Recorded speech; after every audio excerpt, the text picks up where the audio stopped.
Mon nom est Jacques Grimaud, j'ai 54 ans, dont 36 passés dans l'expérience musicale, dans beaucoup de domaines, à savoir aussi bien la conception, la réalisation, la réparation d'instruments, que ce soit en percussion, cordes ou vent. Et mon expérience s'étend à l'enseignement, que j'ai pratiqué une quinzaine d'années auprès de la ville de Paris, auprès d'enfants, d'adultes, de vieillards. Et donc mon début n'est pas posé sur un enseignement classique ordinaire, mais sur l'expérience physique du son. C'est par l'intérêt pour le son lui-même que je me suis donc penché sur l'activité musicale dans toutes ses acceptions, jusqu'à la musique de film, par exemple. D'accord. Le thème particulièrement de cette interview, c'est les facultés curatives du son. Voilà. Dans quel cadre on peut considérer l'intervention thérapeutique sonore? Dans quel cadre? D'abord, il faut délimiter. Il semble, selon mon expérience, que le langage sonore s'adresse au vivant en général. C'est-à-dire que ce soit l'humain, l'animal ou même le végétal, il y a des réactivités au son, qu'il soit modulé sous forme de musique, c'est-à-dire dans un contexte culturel particulier, ayant sa forme et ses concepts et ses limites aussi. Mais d'une manière générale, le son a une activité immédiate dans le vivant. Le son est très particulier puisqu'on le situe à l'origine. Ça n'est pas l'aspect thérapeutique qui m'intéresse, auquel cas, puisque directement, si j'en prends ce chemin, ce qu'on appelle le Big Bang, je l'appelle Big Sound, à savoir ce qui s'est produit a été ordonné. Et la caractéristique du son, c'est d'être ordonné dans toutes ses parties. Est-ce que c'est pour ça qu'il a une action? Je pense que parce que cela se ressemble, analogiquement, les caractéristiques structurelles du son interviennent directement dans les caractéristiques structurelles des individus, notamment le vivant, qui est une structure complexe. D'accord. Parce qu'il y a beaucoup d'expériences actuellement, on remarque beaucoup d'effets du son sur les personnes, d'effets délétères et d'effets curatifs d'ailleurs, et peu d'explications sont avancées, peu de compréhension. On a peu de compréhension sur les phénomènes. Selon moi, la chose est ainsi conçue. Il y a des effets positifs ou négatifs, c'est-à-dire franchement thérapeutiques, bénéfiques ou non, par le fait que la musique, comme tous les sons ou les effets naturels, énergétiques, sont polarisés. En conséquence, il y a des choses qui peuvent intervenir en réordonnant le cadre dans lequel cela se manifeste, ou à l'inverse, déstructurant ce cadre. La déstructure amenant une perversion de l'équilibre, alors qu'on c'est un retour à l'équilibre quand ce cadre est en relation. Quand on parle de polariser pour la lumière, ça veut dire qu'il y a un axe dominant. La lumière polarisée, selon moi, doit s'entendre la lumière diffuse, sans forme particulière, ou celle dont le rayonnement est ordonné. D'accord. Voilà. Et en ce qui concerne le son en ce qui concerne le son, il y a des harmonies coordonnées, et donc qui sont consonantes, et d'autres qui sont dissonantes. Et c'est celle-là, c'est la quantité relative, c'est l'emplacement.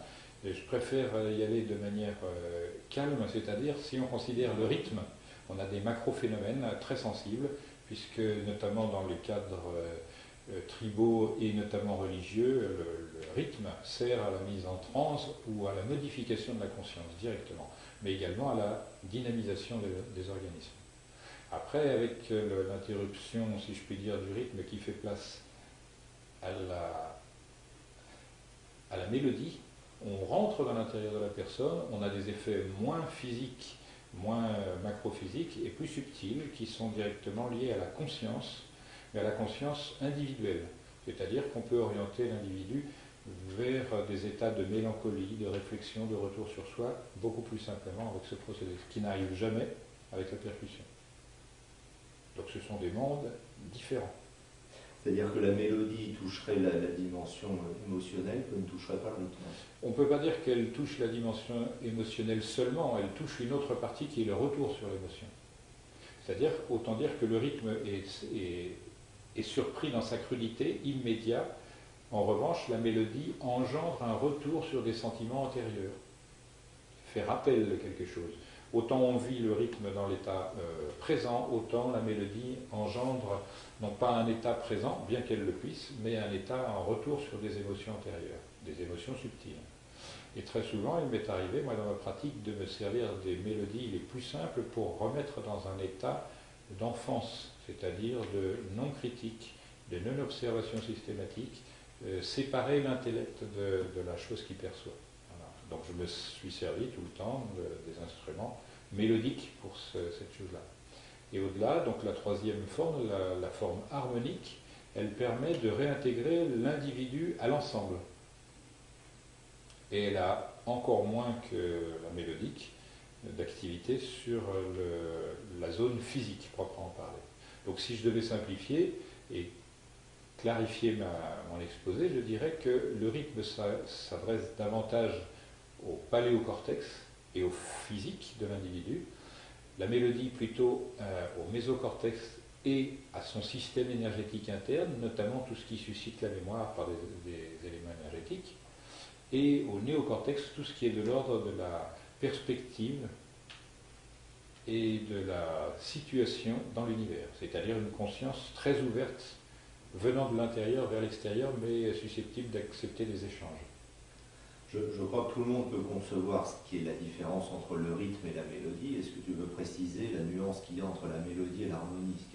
La mélodie, c'est un chemin unique dont on ne sort pas et on ne regarde que ce chemin. C'est une analogie que je forme. Lorsqu'on a un contrepoint, on a deux chemins, on peut passer de l'un à l'autre parce qu'il y a une petite perspective. En revanche, dans la musique harmonique, c'est toute la perspective musicale qui est présente, qui crée des contours, qui crée des formes, des ambiances localisables, etc., des points de tension qui n'existent pas forcément dans la mélodie. C'est-à-dire qu'on a un vocabulaire beaucoup plus riche, mais qui perd dans la relation avec la partie interne. C'est pourquoi j'ai trouvé fréquemment des gens beaucoup plus sensibles à la mélodie qu'à l'harmonie. En fait, je pourrais dire que très souvent, ce sont les personnes qui sont habituées à l'harmonie qui sont sensibles. Donc il y a un conditionnement quelque part qui existe. Sensible à la mélodie? Non, ce sont les gens qui sont plus habitués à l'harmonie, qui sont plus sensibles aux effets curatifs potentiels de l'harmonie. D'accord. Et ça s'apprend? Oui, c'est un conditionnement. Je pense que c'est une science, entre guillemets, de l'exercice, c'est-à-dire on se doit d'observer pour le fait que les impressions de chaque individu face à un même thème avec les mêmes instruments, etc., ce qui se peut grâce au magnétophone et tous les produits de reproduction, eh bien, sont disparates. C'est-à-dire qu'ils dépendent étroitement de la complexion de l'individu. Chacun, selon sa culture, son âge, ses relations physiques avec l'univers, réagit différemment, de manière quelquefois ambivalente. C'est-à-dire, à certaines périodes, il sera sensible en termes de construction grâce à la musique ou en termes de destruction. Je donne un exemple. La période de la vie où l'individu semble être le plus sensible, l'individu humain, à la musique semble être l'adolescence. Et en effet, c'est une période de restructuration, c'est une période de doute quant à l'avenir, etc. Donc d'instabilité. Or, ce sont ces périodes-là qui montrent la plus grande sensibilité et la plus forte relation à la musique. Pour les garçons, c'est l'âge du passage de la mue qui a été sur lequel se sont attardés des compositeurs comme Schubert, comme d'autres qui ont vraiment écrit pour les adolescents. J'entends bien, mais moi je fonde ça sur la nature et c'est plutôt le moment de l'irruption sexuelle, c'est-à-dire la polarité humaine justement. C'est au moment où il y a une séparation entre un genre par rapport à l'autre, comme si l'individu avait dans son âme, si je peux dire la chose ainsi, le souvenir de la séparation avec quelque chose de très fort, de très important. Grosso modo, on peut dire aussi que c'est la période de séparation avec la famille pour retrouver un territoire chez les amis et les relations amoureuses.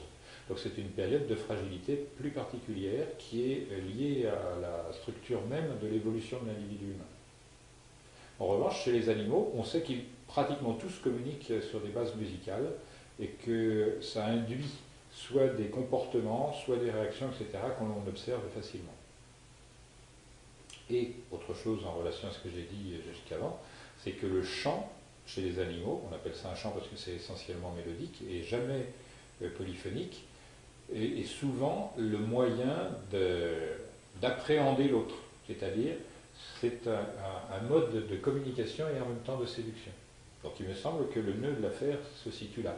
Et en effet, la musique, si je dois résumer ma pensée en quelques termes, soit séduit, soit éloigne.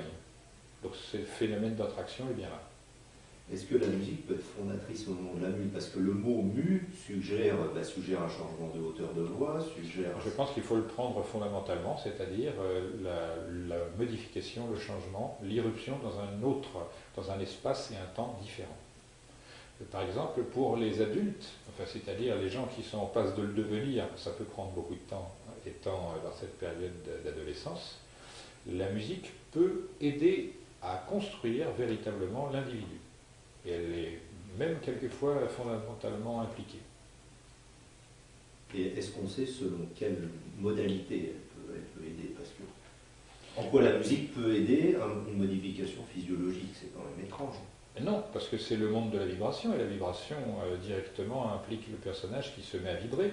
Donc on peut considérer qu'il y a un lien harmonique justement entre différentes modulations, entre différents types de vibrations, etc. Et ça concourt à modifier les caractéristiques physiques d'abord, ensuite psychologiques et peut-être animiques en dernier lieu, aussi bien énergétiques que spirituelles, c'est-à-dire de l'ordre de la conscience. Mon expérience personnelle est assez particulière, puisque ayant été élevé dans des pensions, dans des collectivités sans grand attrait pour ce genre de pratique artistique, la seule chose qui m'ait fait changer radicalement de mode de vie, c'est lorsque j'étais en vacances en Normandie, je suis passé à côté d'une église dans la journée où on jouait de l'orgue. Et ça m'a tellement ému brutalement et profondément que je me suis mis à penser que la seule chose que je devais faire ce jour-là, c'était de retourner dans cette église pour entendre de nouveau cela. L'attraction était tellement puissante que j'ai quitté la collectivité dans laquelle j'étais pour retourner tout seul à l'église que j'ai trouvée, et fort heureusement pour moi, il y avait de l'orgue, et là j'étais littéralement dans un autre monde. Et ça a déterminé en quelque sorte mon avenir musical et totalement oblitéré d'autres aspects de ma personne, probablement. C'est-à-dire ça a pris le pas sur énormément de choses.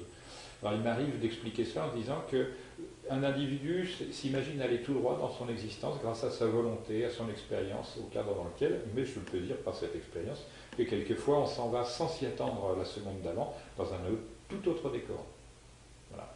Par ailleurs, comme la musique c'est un univers ajouté à l'univers, qui n'est ni nécessaire ni indispensable, mais qui répond aussi des caractéristiques de l'univers, on peut s'attendre à ce qu'une étude approfondie de cet univers-là, qui est conforme à l'autre, puisse servir énormément le genre humain et l'environnement.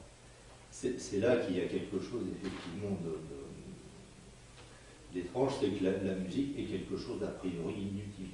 Oui, ça semble un supplément totalement inutile. Ça peut-être que ses origines ont été dans l'utilité, c'est-à-dire entendre les sons, savoir s'identifier à l'extérieur, savoir identifier des choses.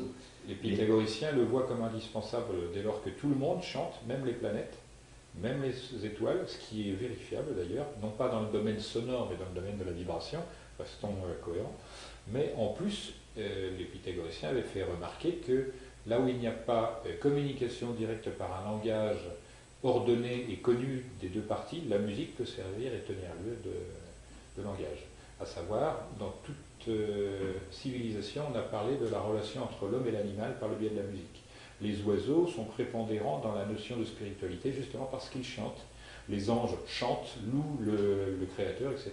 On n'arrête pas. On est dans un monde qui s'organise en fonction d'une hiérarchie musicale et qui montre que la splendeur peut se trouver dans la musique comme elle se trouve dans l'univers.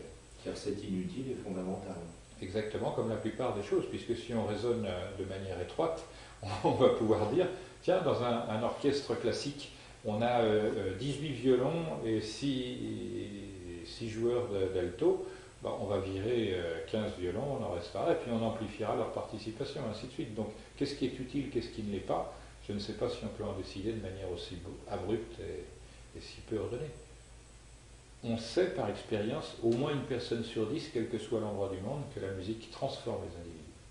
Que ce soit dans les civilisations les plus modestes du point de vue de l'évolution intellectuelle et scientifique, que ce soit dans les plus évolués, le résultat reste le même. La musique a un statut privilégié exceptionnel en le sens où ça paraît totalement inutile, mais si on songeait un seul instant à la retirer du monde, ce serait un désert d'émotions, un désert de sentiments, un désert de communication, brutalement. Est-ce qu'on sait où elle est opérative? À quel endroit est-ce qu'elle est opérative? Il semble qu'elle le soit partout, puisque justement les pythagoriciens faisaient de la musique le paradigme accessible à l'homme de l'univers entier, c'est-à-dire les lois de l'harmonie qui prévalent dans l'univers sont inscrites dans la musique, ce que l'on peut relativement facilement démontrer à partir d'observations ordinaires. Mais non pas par l'intellection, mais d'un point de vue sensoriel à ce moment-là, puisque la musique s'écoute. Non, puisque dans la musique, il y a deux parties à considérer, la musique qui fait sens et la musique dans sa structure qui se détermine par des relations mathématiques. Ou plus exactement, on écrit des relations mathématiques pour décrire ces objets musicaux. Savoir, on sait par expérience et par calcul déterminer les harmoniques de telle note. C'est-à-dire on prend des harmoniques, on va déterminer la fondamentale, etc. Ou l'inverse. Et ça, purement mathématiquement. C'est Pascal qui disait, quand on entend de la musique, on compte, le cerveau compte. Oui, mais enfin ça c'est un point de vue qui peut être aussi bien admis que critiqué. C'est-à-dire que ça n'a pas de valeur fondamentale. Il me semble que ça s'adresse au contraire à l'univers, non pas pascalien, mais platonicien, les relations entre le sensible et l'intelligible. Or justement, la musique opère dans ces deux domaines. Par conséquent, elle est véritablement une image du cosmos et de l'univers qui lui aussi fonctionne dans ces deux domaines, bien qu'on ne les sépare pas autrement que parce qu'on ait une conscience en marge de l'univers. Dès lors qu'on se sent dedans, tout est musique. Aussi bien l'eau qui coule, aussi bien le vent dans les branches, aussi bien des activités ordinaires ici et là. Le son d'une cloche au loin, ça devient musique. On a 5 sens et on a l'impression, on a quelquefois l'impression qu'ils ne fonctionnent pas de la même façon, qu'ils n'ont pas la même importance, qu'ils ne touchent pas les mêmes strates de l'individu. Il y a une hiérarchie, par conséquent. Il y aurait une hiérarchie. Il semble, donc je vais faire rapide, que la hiérarchie se fonde sur les aspects les plus directs matériels, à savoir le tact, c'est le sens peut-être l'un des plus importants pour la vie amoureuse, mais on ne peut pas le dire sans avoir expérimenté ce que la voix de l'être aimé peut apporter, la vision de l'être aimé. Donc on dira simplement, c'est celui qui est le moins élaboré, parce que la sensation est relativement vite circonscrite dans l'expérience. C'est-à-dire, on doit avoir aux alentours de 240, ça c'est mon expérience intellectuelle, je ne sais pas dans la vérité, dans la totalité, 240 substances différentes, accessibles au toucher, au tact, et ça se limite aux alentours d'un petit nombre donc. Après, avec l'odorat, c'est encore pire. On est capable de sentir énormément mais pour créer une seule odeur, absolument rien n'est possible dans ce domaine.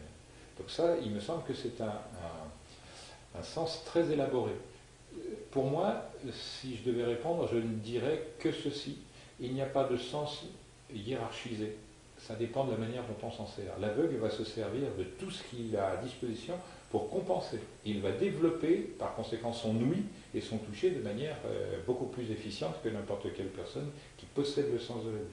Inversement, le sourd est plus facilement attentif à ce qui se passe. Et comme le faisait Beethoven, en posant sa main sur son piano, il peut entendre organiquement ce qu'il ne peut pas entendre phoniquement. On ne sait pas si Beethoven n'entendait pas, puisqu'il y a des phénomènes acoustiques, des illusions acoustiques auxquelles on est tous sujets. Et peut-être que l'oreille est la plus particulière là-dessus, sur l'illusion qu'elle peut créer. On a des rengaines. Ça n'est pas l'oreille, c'est le cerveau qui fait ce travail. Il ne le fait pas en visuel, il le fait pas en audio. Il le fait dans tous les domaines. Il le fait dans tous les domaines parce que le sentiment et la mémoire sont fondés sur justement l'interprétation par le cerveau qui transpose des éléments physiques sensibles organiquement en des sensations, des sentiments, etc. C'est lui qui fait ce travail-là. Ce n'est pas le son, puisque sinon on aurait une réponse équivalente d'un organisme à l'autre. Par exemple, autre exemple que je prends fréquemment dans une discussion, c'est on va, deux frères, au même concert, il y en a un qui dit « Oh, je me suis enquiquiné, c'est nul », et l'autre dit « C'était extraordinairement, c'est super, c'était génial, etc. » Et donc, c'est le même concert, les places sont l'une à côté des autres, les individus arrivent justement ou près ou non, et c'est ça qui peut modifier considérablement la chose. Il n'y a pas pour moi de rapport objectif possible entre ce qui est fait et ce qui est perçu. D'abord parce que les disponibilités ne sont pas les mêmes. Quelqu'un, par exemple, qui a eu un décès dans sa famille risque de ne pas être du tout sensible à la même musique qu'il aura entendue au moment où il n'avait pas cette douleur. Donc toutes ces variables sont à prendre en considération. Et c'est là qu'intervient la notion d'art thérapeutique, de médecine. C'est-à-dire c'est le médecin, entre guillemets, de la musique qui doit percevoir aussi précisément que possible la nature du sentiment, l'état où est la personne au moment où il l'apprend et ce qu'il peut faire pour aller dans le sens en question. Ça veut dire que c'est une chose qui ne s'apprend pas vraiment autrement que par l'expérience directe, la sensibilité, la qualité de l'observation, le rapport direct hypersensible, c'est-à-dire éventuellement des données qui ne sont pas figurées en surface chez l'individu.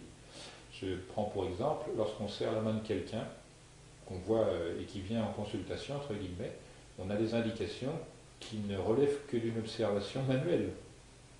Et ça dépend de sa propre texture à soi-même. Si soi-même on a la main chaude, l'autre paraîtra froid. Si on a la main molle, elle paraîtra dure, et ainsi de suite. Donc ce sont des relations de proportion. Et tout ça, ça n'est que très difficile à quantifier. Pour ma part, on ne peut pas former véritablement quelqu'un autrement qu'avec une expérience et un bagage sur d'autres expériences antérieures. Mais toute personne qui commence à travailler dans ce domaine s'aperçoit que la musique a des effets immédiats, notamment chez les animaux de haute qualité. On peut faire qu'un animal, quel qu'il soit, qui est nerveux, qui est inquiet, etc., change de comportement au contact de la musique. J'ai eu l'occasion, avec des amis, de faire de la musique, et à chaque fois qu'on jouait tel morceau, le chien, le petit chien de la variété papillon, se mettait à quatre pattes, s'aplatissait, fermait les yeux et se relevait, se mettait à hurler. Ouh, comme ça, jusqu'à la fin du morceau. Et après, il restait un moment mélancolique, faute d'avoir un autre terme. Et à chaque fois, sans aucun problème, le même morceau le rendait dans cet état. On pouvait s'amuser en disant, tiens, on va le... Sans qu'on puisse savoir pourquoi ce morceau. Voilà, objectivement, il n'y a aucun moyen de savoir ce qui fait que ce comportement est induit par le morceau. Mais réellement, c'est le morceau et lui seul. Donc on ne sait pas ce qui est opératif. Hein. Non, on ne sait pas, on ne peut que constater, justement.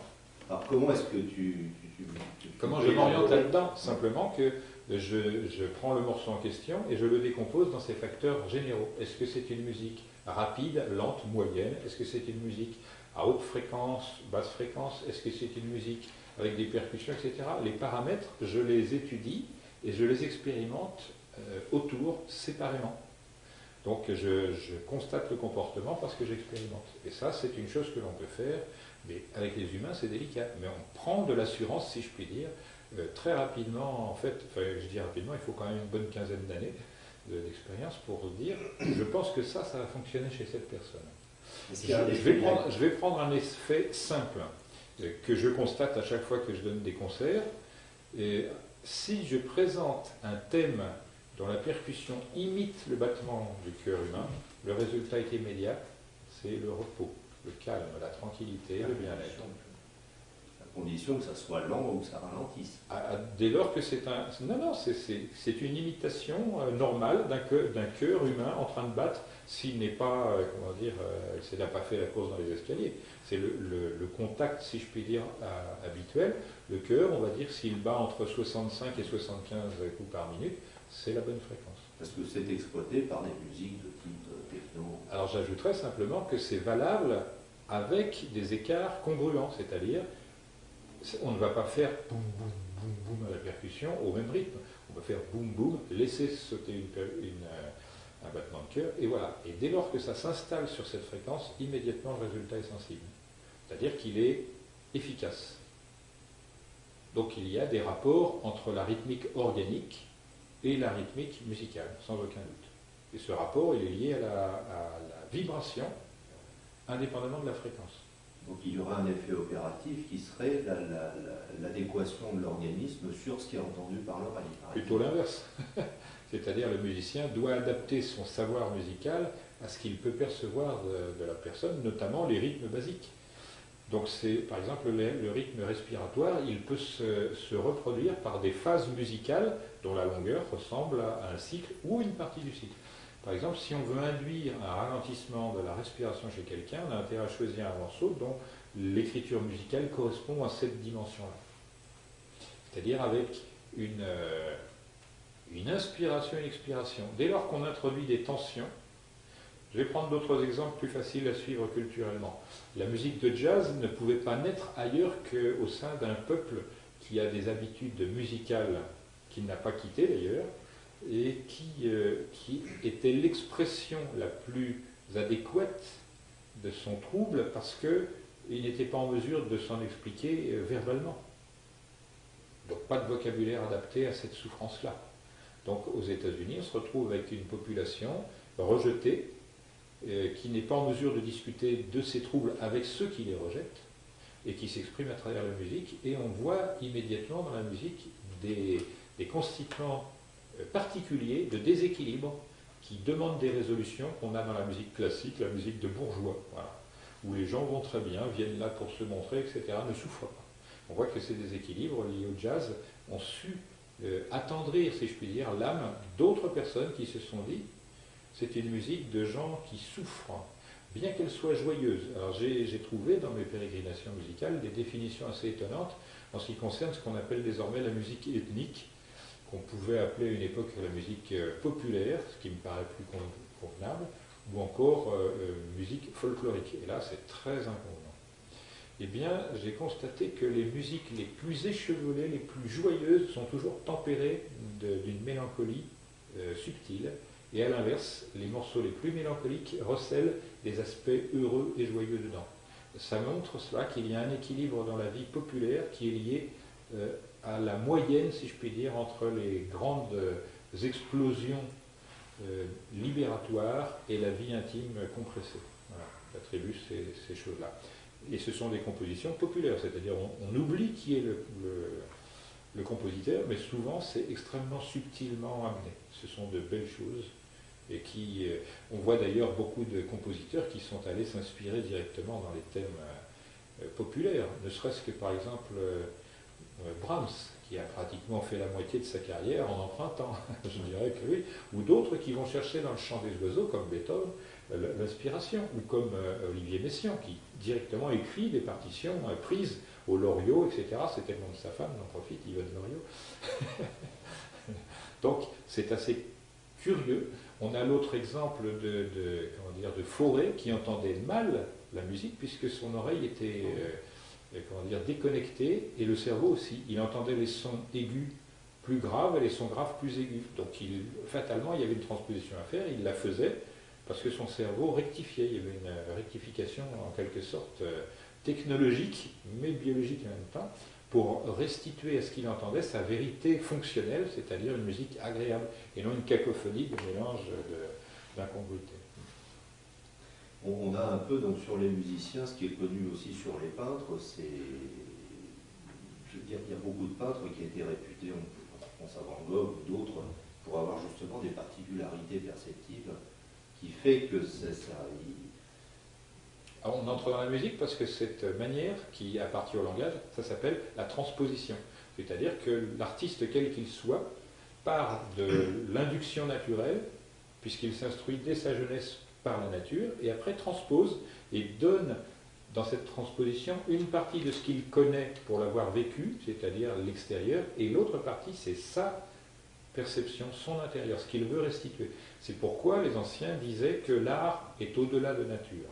Avec beaucoup de perspicacité, vous avez remarqué que l'art prend sa base sur l'observation de la nature, mais va au-delà. C'est-à-dire que ce qui est faux, parce qu'en réalité, ce qu'un artiste sort de lui-même, il le sort de la nature, puisqu'il en fait partie. Et on peut dire que la reproduction de la nature, c'est une forme de l'art, mais c'est une forme qui ne va pas à son terme. Le terme de l'art, c'est pouvoir restituer tous les sentiments à partir de choses qui appartiennent aussi à la nature. On a l'exemple d'un peintre quasi contemporain, décédé depuis peu, c'est Bacon. Donc Francis Bacon, qui était malade mental en réalité, qui était un peintre d'une sensibilité maladive, et donc qui arrivait à restituer son angoisse existentielle à travers ses peintures avec beaucoup de finesse et de talent, à tel point que d'autres peintres se sentaient incapables de reproduire cela, ne serait-ce que techniquement. Alors on a Odilo Redon qui lui donne des structures qui le stabilisent. C'est comme ça qu'il voit le monde, avec non pas une rigidité comme on pourrait l'imaginer, mais une perfection dans l'ordre, dans la forme, etc. Voilà. D'autres aussi utilisent le contact de couleurs inhabituel dans la nature pour rendre le caractère violent de l'expérience, par exemple sentimentale. Toutes ces choses-là, ce ne sont que transpositions. Alors justement, on arrive à être dissonant, par exemple, quand on fait de la musique ensemble, ce que la nature ne fait pas. Il est rare d'entendre des dissonances dans le chant des oiseaux. En effet, mais la nature est comment dire, beaucoup plus perfectionnée et pointue en musique que n'importe quel musicien, que ce soit les meilleurs compositeurs, arrangeurs ou interprètes. La différence, c'est que la nature fabrique elle-même ce qui la constitue. Donc elle maîtrise la totalité de la chose. L'instrumentiste, la plupart du temps, il ne sait même pas réparer son propre instrument, il ne sait pas comment ça fonctionne. J'ai enseigné justement la fabrication d'instruments rudimentaires, notamment des flûtes et des percussions. Eh bien, même des gens qui étaient allés à l'université, qui même pour certains possédaient un doctorat, étaient totalement incapables de comprendre comment ça fonctionne et pourquoi ça fonctionne. Mais l'oiseau non plus, je ne sais pas. Non, il a un larynx, il ne sait pas comment ça fonctionne, mais il sait s'en servir. Le musicien, il a besoin d'un apprentissage très long. Le merle, en une année, il est au maximum, et il le restera d'ailleurs, de ses possibilités. Ce qu'on remarque, c'est que le merle est assujetti aux mêmes règles que le musicien, à savoir, il est obligé d'écouter d'autres merles pour avoir en quelque sorte un bagage musical. Mais quelquefois, quand il est plongé dans une autre dimension, surtout l'espèce du merle en général, il va apprendre les sons simplement parce qu'il écoute. C'est une variété de merle qu'on trouve en Inde qui imite la voix humaine à la perfection, c'est le ménat, c'est une variété de merle. Il suffit simplement de lui couvrir la tête pour qu'il n'observe plus, qu'il soit obligé de compenser par l'audition.